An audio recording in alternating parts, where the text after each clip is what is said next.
Sem salamlayır. Azərbaycanda nə baş verir? Hər yerdə xaos, sosial çürüntü, ümidsizlik. Hazırsınızsa başlayaq, amma xəbərdarlıq edirəm. Bu video sizi silkələyə bilər. Son zamanlar baş verənlərə baxaq. Azərbaycanda sanki hər şey alt-üst olur. Xalq vəhşiləşib, ümidsizləşib, gənclər iş tapa bilmir, ailələr dağılır, qısacası sosial çürümə gedir. Səbəb nədir? Axirətin yaxınlaşması deyə düşünənlər var, amma gəlin realist olaq. Tarix boyu müharibələr, iqtisadi böhranlar, xəstəliklər, aclıqlar və səriştəsiz liderlər ucbatından bütün bunlar yaşanıb. Yəni bunlar yeni deyil. Bəs niyə indi hər şey bu qədər ağır gəlir? Gəlin 3 böyük səbəbi bir-bir ələ alaq. Birincisi, mənəviyyatın çöküşü.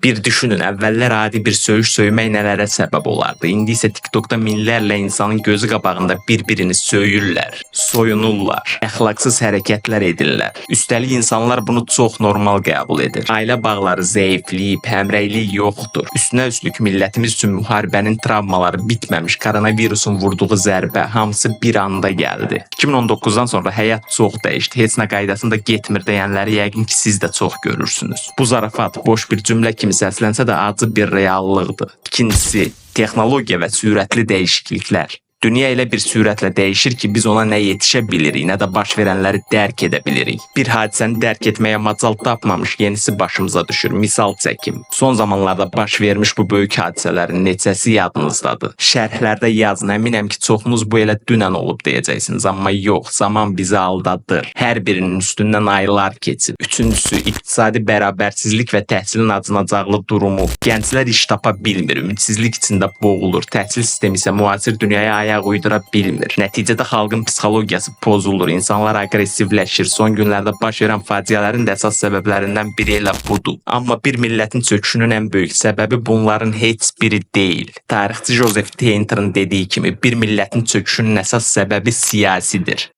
Qanunlar işləmir, cəzalar ədalətli deyil, rüşvət hər yanı bürüyüb, insanlar cinayət törədir, çünki mühit buna şərait yaradır. Və beləcə gün keçdikcə Azərbaycan xalqı özünü daha dərin bir bataqlığın içində tapır. Və nəticədə Azərbaycanda olanlara baxdıqda və biraz düşündükdə başa düşmək çətin deyil ki, Joseph Tainter'ın düşüncələrində həqiqət var. Doğrudan da bir millətin çöküşünün, sosial olaraq çürüməsinin ən böyük səbəbi siyasətdir. Bəs bu böyük problemin həlli nədədir? Cavab sadə, amma güclüdür. Elm və təhsil. Bir xalqı xilas edən təhsildir. Azərbaycanda elm və təhsil sahəsində ciddi problemlər var.